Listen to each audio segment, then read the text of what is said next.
CCP arrangement of particles. The particle have radius r. In CCP arrangement, there are 6 phases, and on each phases the particles are present, and there are 8 corners. On each corners particle are present. We calculate the contribution in case of CCP arrangement. The contribution on corner. The 1/8 part of the particle present inside the unit cell while remaining outside. So there are 8 corner, total contribution is equal to 1.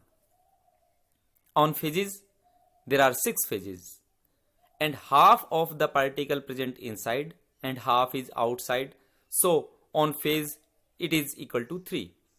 And total contribution in case of CCP arrangement is equal to 1 plus 3, that is 4.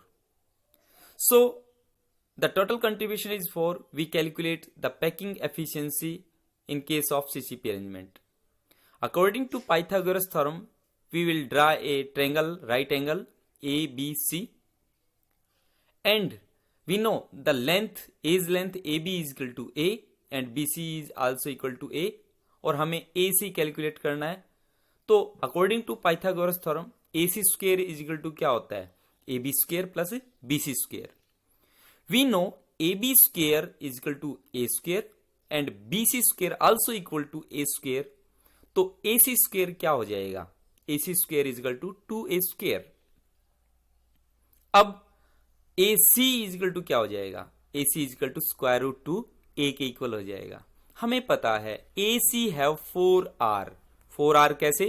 कि एक complete sphere present on the phase while 2 half and half part of the radius having R is present AC. So it is equal to 4R. तो AC is equal to 4R होता है और AC is equal to square root 2A होता है, तो हम compare कर सकते हैं. That is 4R is equal to square root 2A और R is equal to क्या हो जाएगा? R is equal to square root 2A upon 4 के इक्वल हो जाएगा. Now we have calculated the R. हम पैकिंग एफिशिएंसी का फार्मूला लिखते हैं. पैकिंग एफिशिएंसी का फार्मूला क्या होता है? Volume occupied by the sphere, particles, atom पर यूनिट सेल और वॉल्यूम ऑफ यूनिट सेल. तो volume of occupied by sphere, how many sphere? In CCP there are 4 particles and having the formula of the volume of a sphere, that is 4 by 3 pi r cube. तो volume of occupied sphere per unit cell क्या हो जाएगा? That is 4 into 4 by 3 pi R cube. R की value हमने calculate कर ली, तो are की वैल्यू हम यहां पे पुट कर देंगे. आर की वैल्यू क्या कैलकुलेट करी थी? स्क्वायर रूट 2A अपॉन 4 का क्यूब हो जाएगा. अब वॉल्यूम ऑफ यूनिट सेल क्या होता है? A क्यूब होता है. तो A क्यूब से A क्यूब कैंसिल हो जाएगा. हम इस इक्वेशन को सिंप्लीफाई करते हैं तो हमारे पास पैकिंग एफिशिएंसी इन सीसीपी अरेंजमेंट क्या हो जाएगा? 0.7406 और परसेंटेज में ये कितना हो जाएगा? 74.06% space is occupied by the particle. Same as it is हम बीसीसी में ये कैलकुलेट करते हैं, यानी कि बॉडी सेंटर्ड क्यूबिक अरेंजमेंट में हम कैलकुलेट करते हैं. बॉडी सेंटर्ड जैसा कि हमने कैलकुलेट किया था, it is a non primitive unit cell. Non primitive में क्या होता है कि इस बॉडी सेंटर्ड क्यूबिक अरेंजमेंट के अंदर बात करें तो एक पार्टिकल है वो बॉडी के सेंटर में प्रेजेंट होता है, while remaining 8 particle are present on the corners. तो जो एक पार्टिकल बॉडी के अंदर प्रेजेंट होता है वो किसी दूसरे यूनिट सेल के साथ शेयर नहीं होता और उसकी रेडियस क्या होती है? R. इसमें हर स्फीयर की रेडियस क्या होती है? R. तो जो कॉर्नर्स के ऊपर प्रेजेंट होते हैं, according to that these particle are touching each and total height of the unit cell having 2R equal to 2R. अब जो 8 पार्टिकल हम कंट्रीब्यूशन जब कैलकुलेट करते हैं तो देखते हैं कि ये 8 पार्टिकल्स जो कॉर्नर्स के ऊपर प्रेजेंट होते हैं, ये दूसरी how many unit cell are shared, कितनी यूनिट सेल के साथ शेयर्ड होता है? तो ये दूसरी कितनी यूनिट सेल के साथ शेयर्ड होता है? 8 यूनिट सेल के साथ शेयर्ड होता है. एक कॉर्नर के ऊपर अगर हम इसका अरेंजमेंट देखते हैं, जो कॉर्नर के ऊपर जो पार्टिकल प्रेजेंट है उसका हम देखें अरेंजमेंट क्रिस्टल सिस्टम के अंदर, तो दूसरी 8 यूनिट सेल के साथ शेयर्ड होता है। तो एक यूनिट सेल के हिस्से कितना आया, 1/8 हिस्सा आया। तो हम कैलकुलेट करते हैं contribution of corner atom, molecule और particle, that is 8 multiplied with 1/8 that is equal to 1।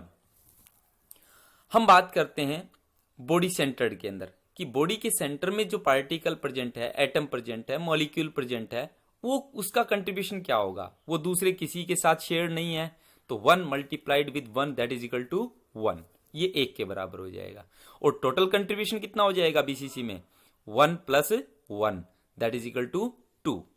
हमने कंट्रीब्यूशन निकाल लिया टोटल स्फीयर का या पार्टिकल्स का, एटम का, मॉलिक्यूल का, वो कितना है, 2 है। अब हम पैकिंग एफिशिएंसी कैलकुलेट करते हैं बीसीसी के अंदर। तो same according to Pythagoras theorem हम एक राइट एंगल ट्रायंगल ड्रॉ करते हैं, दैट इज एबीसी। यहां पे हमने एसी कैलकुलेट करना है, ए बी हमें पता है और बी सी हमें पता है, that is equal to A. तो according to Pythagoras theorem A C square is equal to A B square plus B C square. अब हमें ए बी स्क्वेयर भी पता है और बी सी स्क्वेयर भी पता है, that is equal to A square. तो ए सी स्क्वेयर किसके इक्वल हो जाएगा, that is A square plus A square. अब A square plus A square हम इसको लिख सकते हैं 2a स्क्वेयर लिख सकते हैं। तो A C square is equal to 2a square. Now A C is equal to क्या हो जाएगा, A C is equal to square root 2 a के इक्वल हो जाएगा। अब A C square is equal to हमें याद रखना है, आगे हम एक और राइट एंगल ट्रायंगल करेंगे क्योंकि पार्टिकल कहां पे प्रेजेंट है, बॉडी के सेंटर में प्रेजेंट है। तो थ्रू द डायगोनली हम जो पार्टिकल्स प्रेजेंट है उसके थ्रू हम एक राइट एंगल ट्रायंगल ड्रॉ करते हैं। फिर से पाइथागोरस थ्योरम के अकॉर्डिंग हम चलते हैं, हमने क्या कैलकुलेट करना है, एडी कैलकुलेट करना है। तो AD square is equal to A C square plus C D square, C D square is equal to A होता है। ए सी स्क्वेयर हमने कैलकुलेट कर लिया, दैट इज 2a स्क्वेयर। तो ए डी स्क्वेयर किसके इक्वल हो जाएगा, यानी कि 3a स्क्वेयर के इक्वल हो जाएगा। अब ए डी क्या हो जाएगा, ए डी यानी कि स्क्वायर रूट 3a के इक्वल हो जाएगा। अब एडी हमें पता है कि कितने आर होते हैं, सेम जैसे हमने फेज में कैलकुलेट किया था, यहां पे भी 3 स्फीयर नजर आ रहे हैं विच आर टचिंग ईच, एक complete 2 half that is 4r। तो AD is equal to 4r और AD is equal to square root 3a, हम इसको कंपेयर कर सकते हैं, that is 4r is equal to square root 3a और r is equal to क्या हो जाएगा, that is square root 3a by 4। ये r हमने कैलकुलेट कर लिया, ये हमने रेडियस एक स्फीयर का कैलकुलेट कर लिया। अब हम क्या करेंगे, पैकिंग एफिशिएंसी निकालेंगे। पैकिंग एफिशिएंसी का फार्मूला क्या होता है, हमने पहले भी लिखा था, that is volume occupied by the sphere per unit cell और वॉल्यूम ऑफ यूनिट सेल। तो हम ये वैल्यू जो हमने कैलकुलेट किया था वो पुट करते हैं। हमने कंट्रीब्यूशन निकाल रखा है, बीसीसी में 2 का पार्टिकल का टोटल कंट्रीब्यूशन होता है, तो 2 और वॉल्यूम ऑफ स्फीयर क्या होता है 4/3 पाई आर क्यूब। तो ये वैल्यू हम इसके अंदर पुट करते हैं, यानी कि 2 × 4/3 पाई आर क्यूब। आर की वैल्यू हमने कैलकुलेट करी थी, that is square root 3/4 a का क्यूब हो जाएगा। तो वॉल्यूम ऑफ यूनिट सेल क्या होता है, दैट इज a, इसकी सारी लेंथ इक्वल टू a है तो a का क्यूब हो जाएगा। ये फार्मूले के अंदर वैल्यू पुट करते हैं तो हमारे पास क्या आ जाएगा ये, और a क्यूब से a क्यूब कैंसिल हो जाएगा। a क्यूब से a क्यूब कैंसिल होने के बाद में हम इस इक्वेशन को सिंप्लीफाई करते हैं।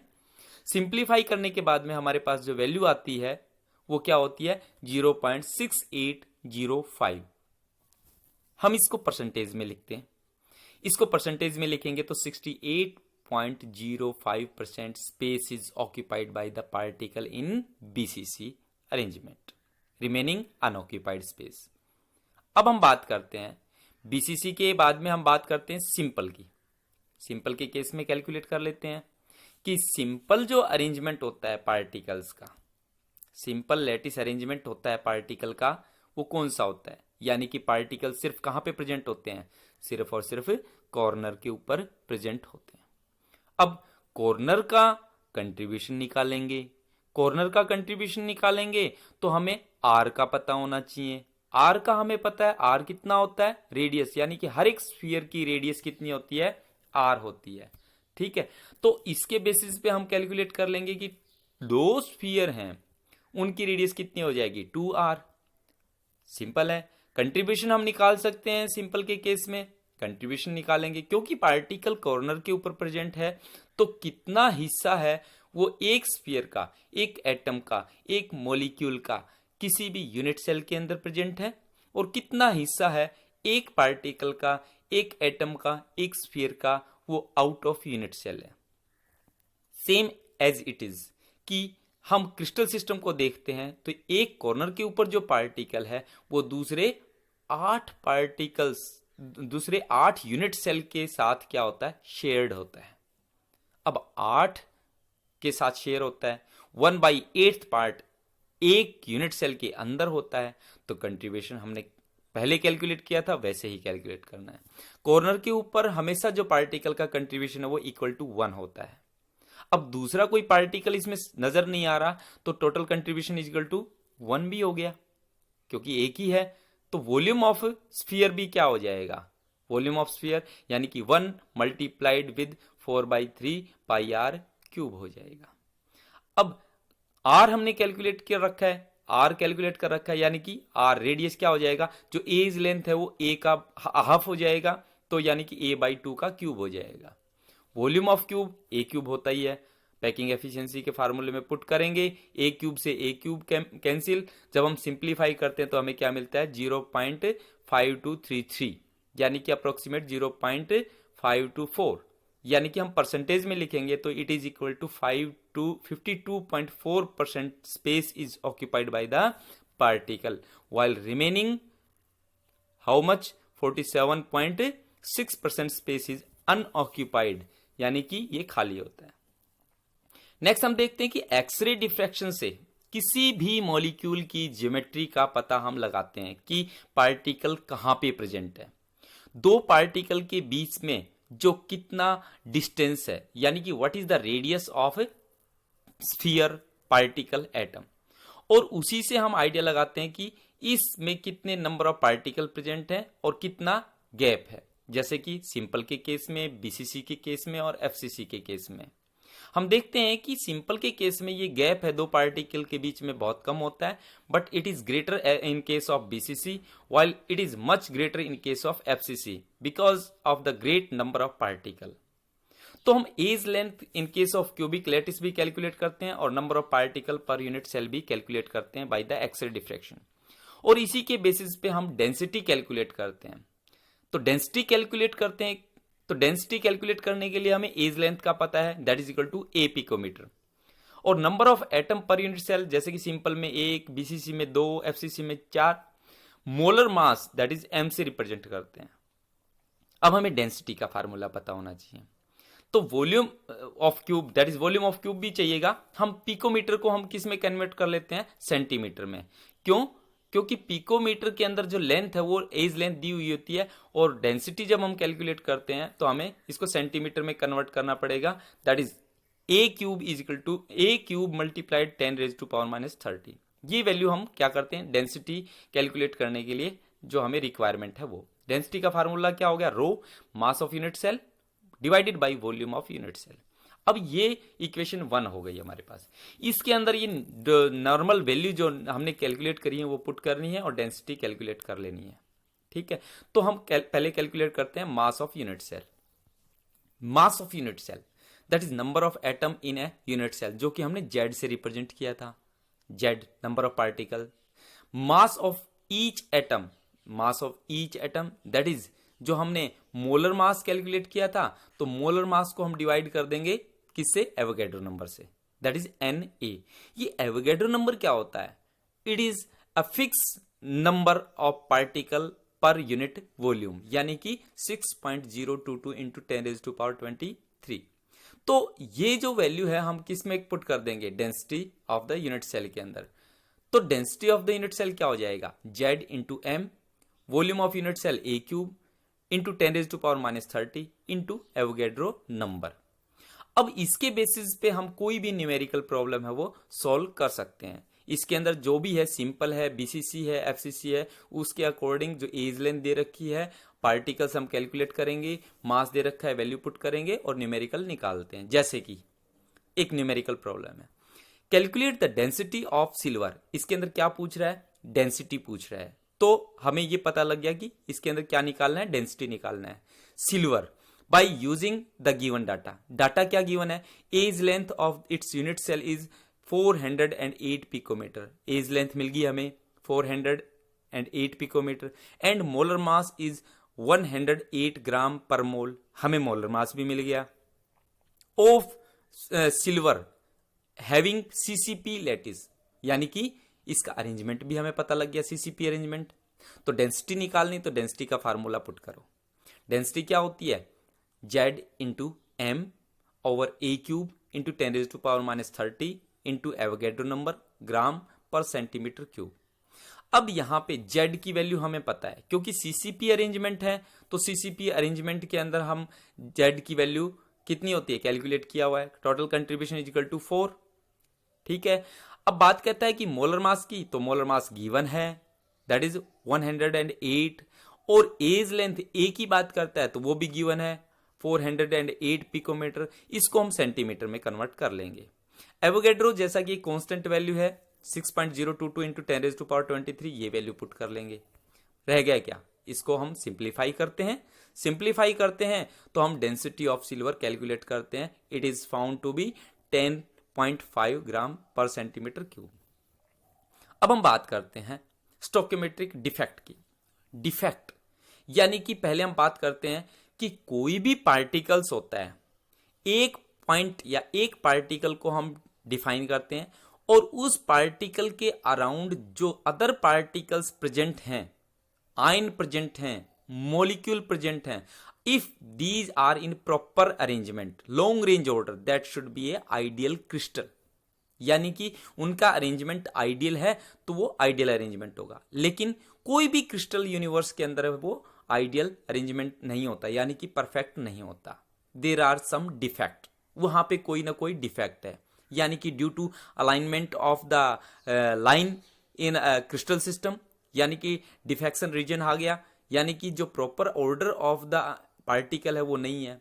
जब हम कोई भी पार्टिकल को कंडेंस करते हैं, यानी कि इसका क्रिस्टलाइजेशन करते हैं, तो पार्टिकल कंडेंस होके come close to each other, एक दूसरे के नजदीक आते हैं। और जब ये पार्टिकल एक दूसरे के नजदीक आते हैं, कंडेंस होते हैं, क्रिस्टल फॉर्म में कन्वर्ट होते हैं, तो इनका अरेंजमेंट है वो प्रॉपर नहीं हो पाता।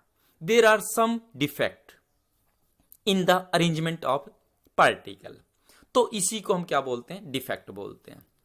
डिफेक्ट यानी कि डेविएशन, हम आगे डेफिनेशन करेंगे इसकी। तो डिफेक्ट का हम क्लासिफिकेशन करें तो it is A point defect and line defect. Point defect and line defect. तो हम बात करते हैं सबसे पहले पॉइंट डिफेक्ट की। जैसे कि मैंने पहले बताया था कि इरेगुलरिटीज होती हैं और डेविएशन होता है फ्रॉम एन आइडियल अरेंजमेंट, यानी कि long range arrangement around a point और an atom in a crystal substance. कोई भी क्रिस्टल सिस्टम है उसके अंदर एक पॉइंट के अराउंड जो पार्टिकल का अरेंजमेंट है दूसरे का, वो आइडियल नहीं है, उसके अंदर कुछ डेविएशन है। ये किसकी वजह से हो सकता है? This is due to absence of constituent particle, यानी कि एक पर्टिकुलर पार्टिकल है वो अपनी जगह पे ना है। ठीक है। दूसरा, presence of a foreign particle at the lattice site, कि कोई भी दूसरा पार्टिकल प्रेजेंट है। Presence of a foreign particle at the interstitial site और displacement of particle to the interstitial site. इन चारों की वजह से डिफेक्ट हो सकता है। अब point defect is of 3 type, 3 तरह का होता है। पॉइंट डिफेक्ट को हम क्लासिफाई करते हैं तो it is stoichiometric defect first, दूसरा है नॉन स्टोकियोमेट्रिक डिफेक्ट और तीसरा है दैट इज इंप्योरिटी डिफेक्ट। ये 3 तरह का डिफेक्ट होता है पॉइंट डिफेक्ट। तो सबसे पहले हम बात करते हैं पॉइंट डिफेक्ट के क्लासिफिकेशन के अंदर, that is stoichiometric defect. What is mean by stoichiometric? Mean to say the defect by which there is no disturbance in the stoichiometry of the solid, यानी कि उसकी स्टोकियोमेट्री के अंदर कोई चेंज नहीं होगा, it is same. It is also known as intrinsic और thermodynamic defect. It may be cause of this defect, यानी कि थर्म का मतलब होता है temperature, this defect is due to temperature. Stoichiometric defect को हम बात करते हैं तो it is a non ionic defect होता है, और फर्दर क्लासिफिकेशन करते हैं तो वैकेंसी डिफेक्ट और इंडस्ट्रियल डिफेक्ट इसके टाइप हैं। तो पहले बात करते हैं हम वैकेंसी। नाम से इंडिकेट हो रहा है वैकेंसी, वैकेंसी का मतलब खाली जगह होना, यानी कि कोई भी पार्टिकल अपनी साइड से क्या हो जाता है, कम out from the crystal system से बाहर निकल आता है, और वो साइट है वो क्या हो जाती है, खाली हो जाती है, वेकेंट हो जाती है। इस तरह के डिफेक्ट को हम क्या बोलते हैं, वैकेंसी डिफेक्ट। अब चूंकि पार्टिकल है वो बाहर निकल गया है due to some under condition है, वो पार्टिकल्स है वो come out from the lattice site, तो इसकी वजह से वैकेंसी डिफेक्ट के अंदर है वो डेंसिटी क्या हो जाएगी, डेंसिटी के अंदर क्या चेंज होगा, डेंसिटी डिक्रीज हो जाएगी। लेकिन क्या वॉल्यूम चेंज होगा, no, there is no change in volume में कोई चेंज नहीं होगा। जबकि हम बात करते हैं इंडस्ट्रियल डिफेक्ट की बात, तो इंडस्ट्रियल डिफेक्ट के अंदर देयर आर वॉइड, जो पार्टिकल्स प्रेजेंट होते हैं उसके बीच में गैप होता है, दैट इज अ वॉइड और you can say gap where the extra particle are doped under condition. तो जब हम कोई भी पार्टिकल देखते हैं कि एक्स्ट्रा पार्टिकल वो वॉइड के अंदर डोप्ड है, डाला गया है, ऐड किया गया है, तो उसकी वजह से जो डिफेक्ट अराइज होता है उसको हम कौन सा बोलते हैं, इंडस्ट्रियल डिफेक्ट बोलते हैं। और इसकी वजह से क्योंकि पार्टिकल ऐड हो गया तो डेंसिटी क्या करेगी, एब्सोल्युटली इंक्रीज करेगी, लेकिन वॉल्यूम रिमेन सेम। तो ये था स्टोक्योमेट्रिक डिफेक्ट के दो टाइप, जो कि नॉन आयनिक सॉलिड होते हैं, वैकेंसी डिफेक्ट और इंडस्ट्रियल डिफेक्ट। अब हम बात करते हैं स्टोक्योमेट्रिक का दूसरा डिफेक्ट है, that is ionic defect. Ionic defect के अंदर फर्दर टू टाइप का क्लासिफिकेशन होता है, दैट इज स्कॉटकी डिफेक्ट, और दूसरा दैट इज एक डिसलोकेशन डिफेक्ट भी बोल देते हैं इसको, और दूसरा नाम होता है इसको दैट इज फ्रैंकल डिफेक्ट। तो it is of two type, Frenkel defect और स्कॉटी डिफेक्ट। हम बात करते हैं सबसे पहले फ्रैंकल डिफेक्ट। फ्रैंकल डिफेक्ट के अंदर क्या होता है, यानी कि कोई भी पार्टिकल का जो अरेंजमेंट होता है, इसके अंदर जो आयन प्रेजेंट होते हैं वो आयन अपनी लैटिस साइट को छोड़ के, अपने लोकेशन को छोड़ के वो दूसरी कोई भी इंडस्ट्रियल साइट के अंदर क्या करता है, लोकेट हो जाता है, यानी कि अपनी जगह छोड़ के अपनी जगह पे वो वैकेंसी क्रिएट कर देगा, और दूसरी वॉइड है उस वॉइड के अंदर जाके वो क्या हो जाएगा, डोप हो जाएगा। इट इज मेनली कैटाइन ही, क्यों, क्योंकि कैटाइन का साइज क्या होता है, स्मॉलर होता है। इसीलिए ये जो डिफेक्ट होता है मेनली वो किसके बीच में होता है, those ionic solid which have large difference in the size of cation and A9. जैसा कि मैंने बताया था इसको डिसलोकेशन डिफेक्ट भी बोलते हैं। तो इस डिफेक्ट के अंदर क्या होगा, जो पार्टिकल डिसलोकेट कर रहा है, तो डिसलोकेट होने की वजह से डेंसिटी के अंदर कोई चेंज आएगा क्या, no change, density remain same, volume remain same, volume भी सेम रहेगा। लेकिन जो इसके अंदर जो मेन है वो क्या होगा कि इसके अंदर जो डिसलोकेट हो रहा है वो वॉइड के अंदर हो रहा है। जितने भी सिल्वर हालाइड्स हैं, सिल्वर क्लोराइड है, सिल्वर ब्रोमाइड है, सिल्वर आयोडाइड है, इनके अंदर मेनली ये डिफेक्ट पाया जाता है। ये लो कोऑर्डिनेशन कंपाउंड के अंदर भी मिलता है, जिसका कोऑर्डिनेशन नंबर क्या हो, लो हो, उसके अंदर भी ये मिलता है। तो इसके अंदर मेनली जो मैंने एग्जांपल बताए थे, जिंक सल्फाइड भी हम इसका एग्जांपल ले सकते हैं, बाकी सिल्वर हालाइड्स जितने भी हैं उनका एग्जांपल हम फ्रैंकल डिफेक्ट के अंदर ले सकते हैं। तो this is the Frenkel defect, यानी कि density remain same, volume also remain same. बात करते हैं सेकंड वन कि आयनिक सॉलिड के अंदर जो दूसरा डिफेक्ट है उसकी बात करते हैं। तो second one is the Schottky defect. Schottky defect है वो किसकी वजह से होता है कि जो लैटिस साइट है वो अनऑक्यूपाइड बाय द आयन, यानी कि जितने कैटाइन मिसिंग हैं उतने ही एनाइन मिसिंग होंगे। तो this is due to ion missing from the lattice site, they remain vacant. ये किसके अंदर होता है, मेनली ये हाई कोऑर्डिनेटेड कंपाउंड के अंदर होता है जिसका कोऑर्डिनेशन नंबर बहुत ज्यादा हो। और हम क्या कह सकते हैं कि ये किसके अंदर होता है, जिसके अंदर जो पार्टिकल्स हैं दैट इज एनायन और कैटायन, उनका साइज भी लगभग अप्रोक्सीमेट क्या होता है, इक्वल होता है। तो ये है जो साइट है वो अनऑक्यूपाइड है, तो इसकी वजह से डेंसिटी क्या हो जाएगी, एब्सोल्युटली डिक्रीज होगी, क्योंकि पार्टिकल अपनी साइड से निकल के बाहर गया। ठीक है, तो this is Schottky defect. Schottky defect के अंदर जो हम एग्जांपल लेंगे तो जितने भी अल्कली मेटल्स के हलाइड्स हैं, जैसे कि सोडियम क्लोराइड है, पोटासियम क्लोराइड है, सीजियम क्लोराइड है, ये इसके एग्जांपल होते हैं किसके, स्कॉटी डिफेक्ट के। ठीक है, तो ये हमने क्लासिफिकेशन किया था किसके केस में, स्कॉटी और फ्रैंकल डिफेक्ट के केस में। ठीक है, तो स्कॉटी डिफेक्ट और फ्रैंकल डिफेक्ट के बीच में डिफरेंस आ जाता है, ये याद रख लेना। ठीक है, दोनों के बीच में डिफरेंस है वो बहुत इंपॉर्टेंट है। एक और बात इसके अंदर दे रखी कि स्कॉटी डिफेक्ट है वो 10⁶ स्कॉटी पेयर्स आर प्रेजेंट पर सेंटीमीटर क्यूब ऑफ NaCl, यानी कि इतने 10⁶ स्कॉटी पेयर्स आर प्रेजेंट पर centimetre cube of the NaCl। बात करते हैं अब हम पॉइंट डिफेक्ट की। पॉइंट डिफेक्ट यानी कि हमने पहले भी एक्सप्लेन किया था एक डेफिनेशन के अकॉर्डिंग कि एक पॉइंट डिफेक्ट है, उसका क्लासिफिकेशन हमने किया था 3, that is stoichiometric defect, impurity defect और non stoichiometric defect. Out of these 3 हमने स्टोकियोमेट्रिक डिफेक्ट को हमने एक्सप्लेन किया कि स्टोकियोमेट्रिक है वो 2 तरह का होता है, आयनिक, नॉन आयनिक। नॉन आयनिक में हमने 2 तरह का किया था, वैकेंसी डिफेक्ट और इंटरस्टियल डिफेक्ट। दैट इज आयनिक में किया था स्कॉटी और फ्रैंकल डिफेक्ट। हम 2 ये जो इंप्योरिटी डिफेक्ट है और नॉन स्टोकियोमेट्रिक डिफेक्ट है ये करते हैं। इनमें से हम लेते हैं इंप्योरिटी डिफेक्ट। इंप्योरिटी डिफेक्ट देखो नाम से इंडिकेट हो रहा है इंप्योरिटी, यानी कि लगभग मैंने बताया था कि जितने भी क्रिस्टल्स होते हैं वो कोई भी क्रिस्टल्स हैं वो प्योर नहीं होते। जैसे कि हम कोई भी लेबोरेटरी के अंदर जो केमिकल यूज करते हैं या जो भी क्रिस्टल्स हम यूज करते हैं वो लगभग सारे क्या होते हैं, there are impurity present in them.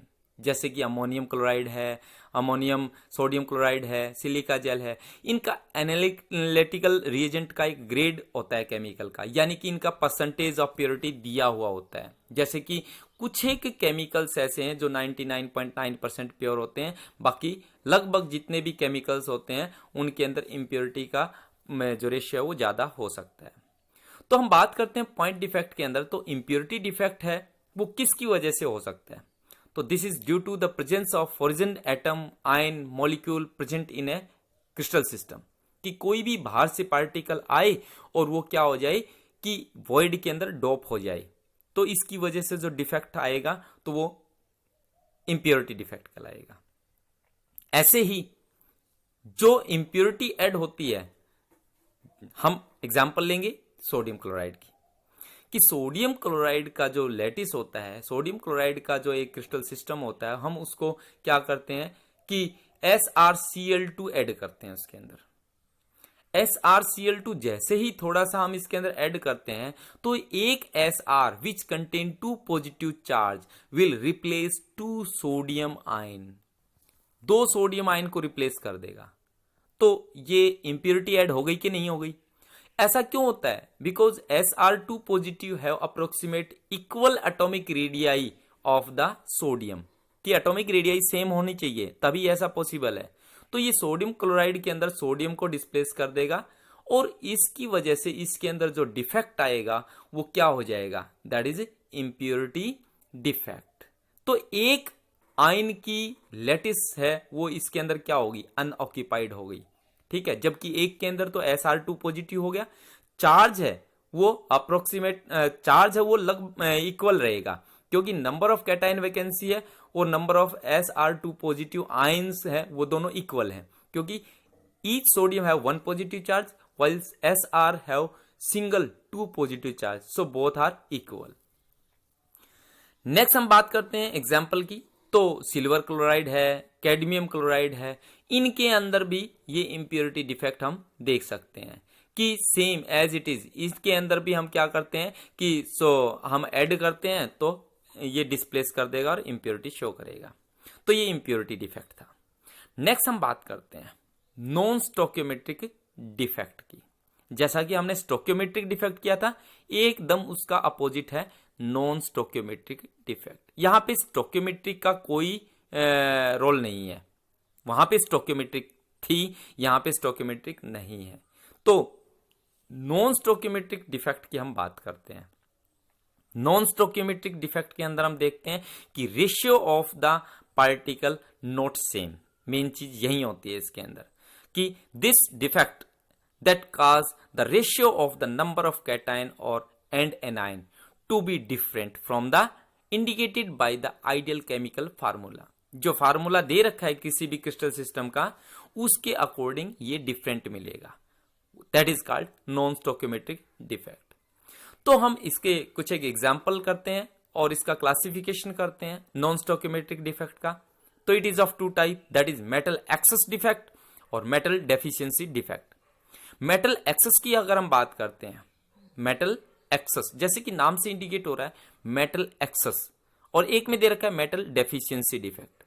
तो हम मेटल एक्सेस की बात करते हैं। यहां पे मेटल एक्सेस है, मेटल ज्यादा है, यानी कि नॉन मेटल कम है और मेटल ज्यादा है, यानी कि कैटाइन एक्सेस है और एनायन लेस है।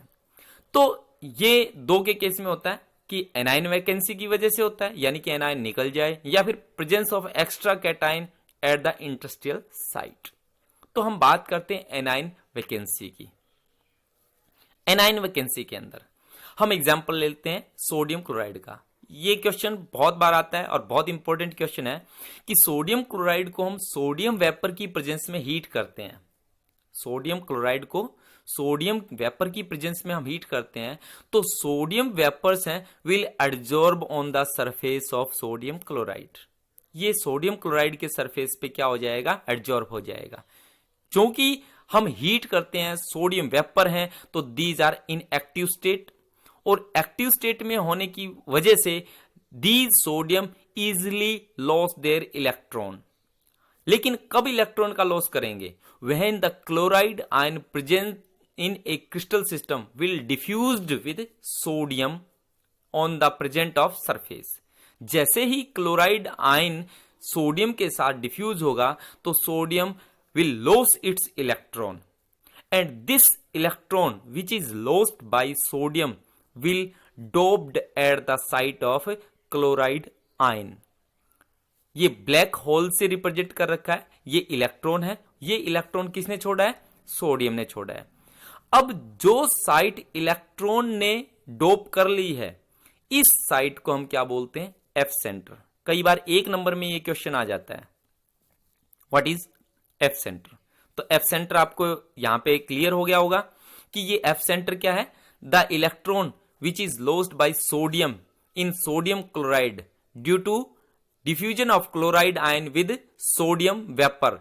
The electron is occupied by the chloride site.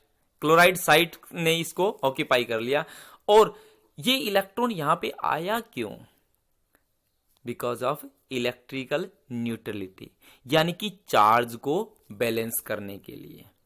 और चार्ज बैलेंस, अब जितना भी नेगेटिव चार्ज है उतना ही पॉजिटिव चार्ज है। जैसे कि मैंने बताया था एफ सेंटर है, तो एफ सेंटर है, that is also cause of colour centre. यानी कि कई बार क्वेश्चन आ जाता है, इसको हम बाद में एक्सप्लेन करेंगे कि वाई सोडियम क्लोराइड है येलो कलर, कि ये पीले रंग का क्यों हो जाता है। तो this is due to the electron.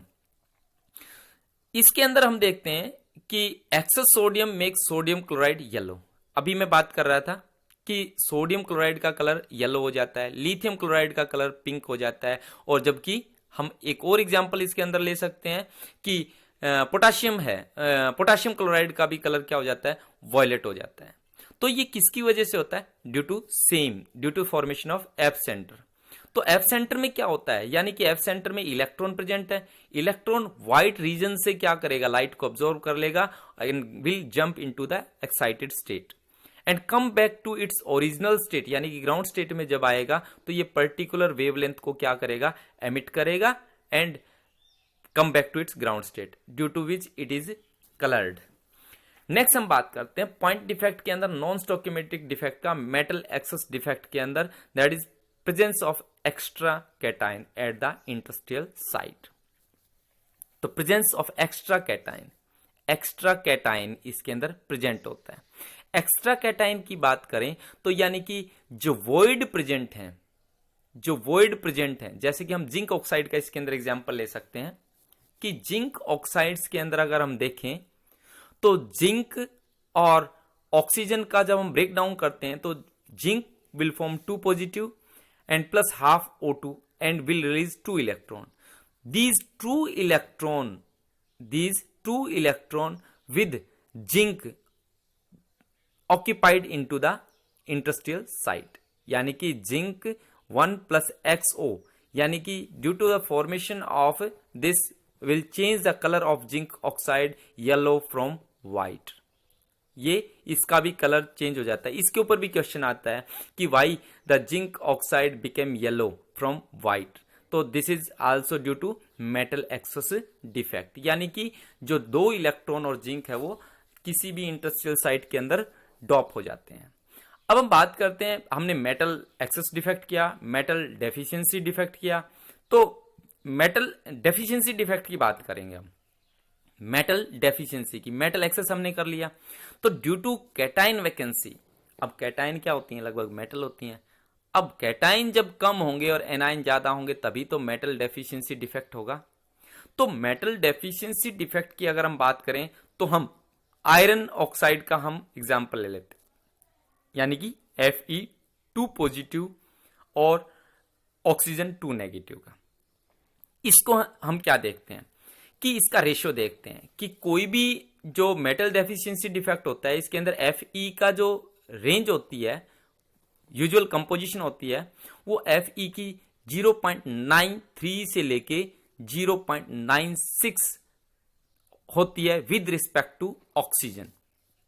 ये रेंज होती है आयरन की in case of metal deficiency defect. अब हम देखते हैं कि iron have 2 charge, that is Fe2 positive and Fe3 positive. तो इसके अंदर क्या होता है कि 3 Fe2 positive are replaced by 2 Fe3 positive. जब ये 3 Fe2 पॉजिटिव रिप्लेस करेंगे 2 Fe पॉजिटिव से, Fe3 पॉजिटिव से, तो यानी कि एक साइड क्या हो जाएगी, वेकेंट हो जाएगी Fe2 पॉजिटिव वाली। Fe2 पॉजिटिव वाली साइट वेकेंट होगी तो यानी कि इसके अंदर मेटल डेफिशिएंसी डिफेक्ट हो गया। ये किसके अंदर और हो सकता है, आयरन सल्फाइड के अंदर, निकल ऑक्साइड के अंदर और टाइटेनियम ऑक्साइड के अंदर भी इसका एग्जांपल ले सकते हैं।